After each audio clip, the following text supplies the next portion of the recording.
Malacca ஜாசின் அருகே வடக்கு தெற்கு நெடுஞ்சாலையில் ஒரு லாரியும் பயணிகள் பேருந்தும் மோதிக்கொண்டதில் அவற்றின் ஓட்டுநர்கள் இருவரும் காயமடைந்தனர். நேற்று பிற்பகல் 1:45 மணியளவில் ஏற்பட்ட அவ்விபத்தில் பேருந்திலிருந்த 10 பயணிகளும் காயமின்றி தப்பினர். ஜோஹர் கம்பீரிலிருந்து அலூர்காஜாவுக்கு கால்நடை தீவனங்களை ஏற்றிச் சென்ற லாரி ஜோஹர் லாக்கினிலிருந்து நெகிரி செம்பிலான் சிரம்பான் சென்ற லாரியின் பின்னால் மோதியது.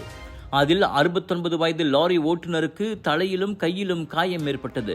44 வயது விரைவு பேருந்து ஓட்டுநருக்கோ இரு கால்களிலும் வலி ஏற்பட்டு இருவருமே மலாக்கா மருத்துவமனையில் சேர்க்கப்பட்டனர். 10 பயணிகளும் மாற்று பேருந்தில் பயணத்தை தொடர்ந்ததாக ஜாசின் போலீஸ் கூறியது. அரசாங்க பல்கலைக்கழக அங்கீகாரத்துடன் வேலை செய்து கொண்டே படிக்க ஒரு அரிய வாய்ப்பு. வத்திகா ரிசோர்சஸ் ஏற்பாட்டில் ப்ரொஃபஷனல் பேச்சுலர் இன் பிசினஸ் மேனேஜ்மெண்ட் கல்வி வாய்ப்பு. திறனை மேம்படுத்தி வாழ்க்கையில் முன்னேற உடனே தொடர்பு கொள்ளுங்கள்.